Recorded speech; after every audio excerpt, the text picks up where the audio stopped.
going on, everybody, and welcome back to the Hangout Spot where you already know it's Real Talk Sports Talk, live from my man cave. It's your boy Johnny, and let's talk Jets. Because now that the Super Bowl is over, we can finally put 2023 in the rearview mirror. I know I have, but for some of us that haven't, it's over. It's done. It's dead and buried. Now we got 2024, the offseason, to look forward to. So some good conversations and some good dialogues on what we potentially think that the Jets are going to do in both free agency and in the draft. I still think it's very early to talk about the draft. I don't like to talk about it until after free agency because based on some of the moves that most teams are going to make, that to me is what really shapes out the needs that they're going to go after, in the draft. So I don't start talking about that stuff until midway through free agency, and then we can start getting into what we think realistically teams are going to do. Right now, the Jets have a ton of needs that I think the majority of are going to have to be addressed in free agency anyway. Offensive line, I think they're going to go tackle with the 10th pick. They're going to take the best guy there available.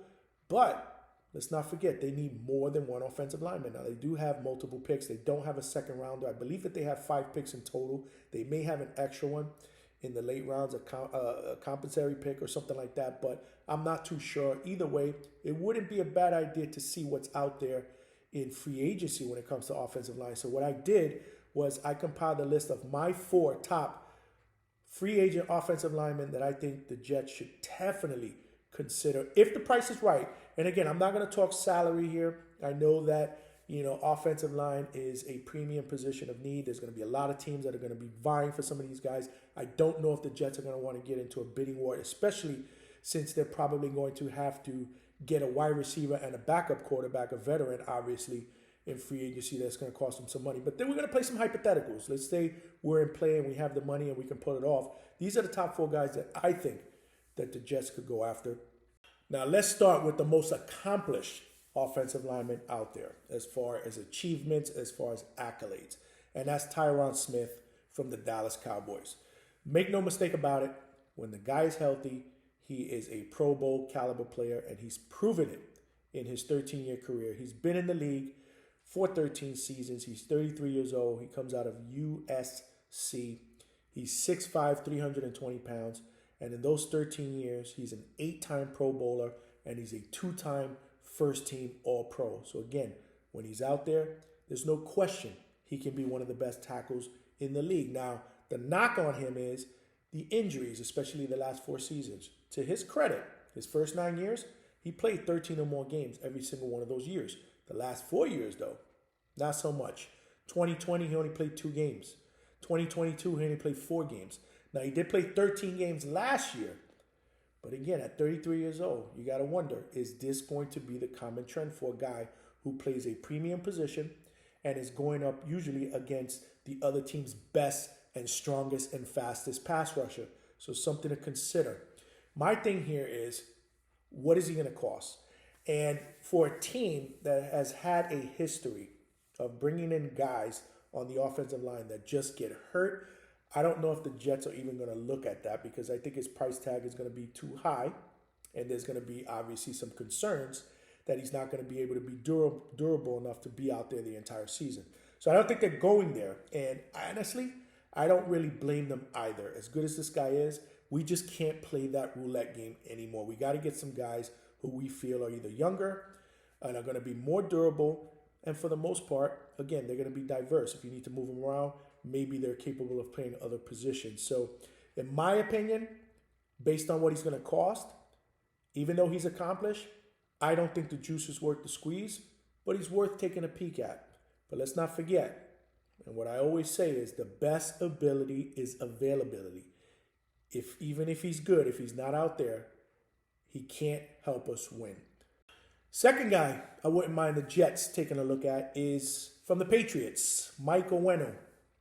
He's 6'3", 350 pounds, so he's a big guy. He's only been in the league for 4 years. He's 26 years old. He was drafted out of Michigan in the 6th round. He played mostly guard his first few seasons, but he's not shy about playing right tackle. Last year, they moved him to right tackle because some of the injuries that they had on the offensive line. They did that at week 7, and he played the rest of the season there, and he did an admirable job. In fact, it looked like he was most comfortable there. In his 12 starts last year, if you look at his run block win rate, 77%. That was 16th among 68 qualifying tackles. So very, very good there. Pass blocking was slightly better. Well, he had a win rate of 78%. So again, he's solid on both ends. You can run the football with him, and he's going to be reliable. He's also very good in pass blocking. If you look at his scouting report, it says that it seems like he's more comfortable as a solid pass protector, and he's strong at gap. He's a strong gap scheme blocker with good footwork. Now, the only knock against him, and it kind of makes sense, is that he's 350 pounds, so he's not the quickest guy off the line. But with youth on his side, he's 26 years old. I think this kid has the potential to get better and better. Somebody that I think the Jets should take a peek at, because if needed, again, he fits that diversity mode, because they can potentially move him to guard if you have a better option at tackle. Just something to consider, something I think the Jets should definitely take a look at. The third lineman that I think the Jets should look at, strangely enough, is also from the Patriots, and that's Trent Brown, who also played tackle. He's a big guy. He's been in the league for 9 years. He's 6'8", 370 pounds, a behemoth of a tackle. He's 30 years old, out of Florida. He's played for the Niners. He's played for the Raiders, and there has been 2 stints that he played with the Patriots, including during their 2018 Super Bowl championship season. Last year, he had an injury-riddled season. He only played 5 games. He had some ankle issues, and in the past, he's had calf issues as well. He's only made 1 Pro Bowl. That was back in 2019. But a guy as big as this guy, again, he can be a stonewall of a blocker for a team that just wants to sit back and throw the football. And that's exactly what we need if we're going to keep Aaron Rodgers healthy. And we're going to ask him to throw the ball 35, 40 times, which you get the sense might happen, because it didn't happen this past year. So anyhow, scouting report on this guy is obviously at 370. He has had weight issues. In fact, there has been clauses in his most recent contracts to keep his weight down as an incentive, but he stonewalls defenders in pass block. He's comfortable playing on either book inside as well. So that's a good thing for the Jets. If they wanted to plug and play him on either side, the left or right side, he's capable of playing either position. He's good for a team that wants to shuffle or needs to shuffle tackles from side to side, and that has proven to be the case for the Jets. Unfortunately for them, it's been because of injury, so you hope that they're able to get a solid offensive line that can play together week after week so they can gain continuity, but you always got a plan just in case, right? If you lose a tackle, which is a premium position, you got to make sure you have somebody with the experience to go in there and it can play at a high level. I think Trent Brown meets that. I would definitely consider him if he's available. And the fourth lineman, if he hits the open market and the price tag isn't too high, is not a Patriot. He's actually a Bengal, and that's Jonah Williams. He's 6'5", 312 pounds. He has 5 years experience. He's 26 years old. He was drafted with the 11th pick in the first round of the 2019 draft out of Alabama. So he has some really good pedigree playing for Nick Saban. He didn't play his rookie season. He actually tore his labrum in OTAs, and he did come back after that in 2020 and only played 10 games. But after that, he's been extremely durable. He's played 16 games both in 20 and 21 and 15 games last year.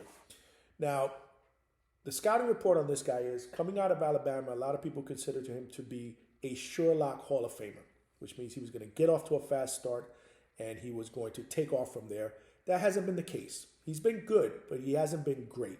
So that's been the kind of the knock on him. Now, he is an above average pass protector, which is a plus, especially on an offense that you would think is going to look to pass the ball a lot more than last year. But, like I mentioned, while he may not have the ceiling perceived coming out of college, he does have youth on his side. And I do agree with that, right? He's 26 years old. A lot of times, like I mentioned earlier, these guys don't hit their prime until their late 20s and sometimes even early 30s. It takes time for them to get the technique down packed, and it takes time for them to be able to figure out, the speed of the game. And, these guys are going up against, strong interior linemen, some of the fastest and strongest guys on the edge. It may take him a little bit longer, but there's no denying the talent's there. He does have the pedigree. He's played for Nick Saban at Alabama. He's played in meaningful games, with the Bengals the last 4 seasons. I think he's definitely worth a peek. You got to remember, though, supply and demand. Regardless of how good we may think this guy is, there aren't many, tackles out there. So, his price tag may be high. He may be overvalued. And if you're going to get into a bidding war, then that I don't agree with. But if you can get this kid potentially for the right price, he's worth looking at. I definitely think he's worth looking at. And those are my 4 top free agent offensive linemen that I think, if the price is right and everything aligns, the Jets should definitely take a look at and potentially bring in. Now, again, I don't expect them to go all out and make all these high bids for any of these guys, but I do expect them to make some phone calls, do their due diligence, make an offer or two. If you get outbid, by some other team with an outlandish offer, that's fine, but at least be in the market, play ball, at least look into this. Don't just, turn a blind eye and say, we're going to, draft a couple of guys and then we're going to pick up a couple of other guys at bargain basement deals, even though they've been injured the last, few years. We'll take a chance at a cheap price that we strike some lightning in a bottle. I'm tired of that. Let's get some guys in here that have proven that they can be durable, that proven that they can play multiple positions, and have proven that they can play at an NFL level. That's going to be key because we have a lot of rookie guys, or not rookie guys, but we have a lot of young guys. We're going to potentially have a rookie guy, on one, at one of the tackle positions. But Elijah Vera Tucker, Tippmann, Max Mitchell, Carter Warren. These guys are young guys, so it's vital that you get a veteran guy in there that has been there, done that. So I fully expect the Jets to be in play. But anything can happen. Again, these are all hypotheticals. Anyhow, let me know your thoughts in the comment section. Do you think that the Jets have a realistic chance of getting any of these guys? Or if there are any other guys that I may have missed, feel free to drop a line. And as always, if you're new to watching my videos, please subscribe. That way you can come back more often, hang out with your boy here at the Hangout Spot. This is how we do it up. And we do have some more videos coming up. I am going to be doing a video to rate my top free agent backup quarterbacks that I expect the Jets to try to look at in free agency. And if you haven't seen my video with my top 5 wide receivers, make sure you check it out. The link will be on this video at the end.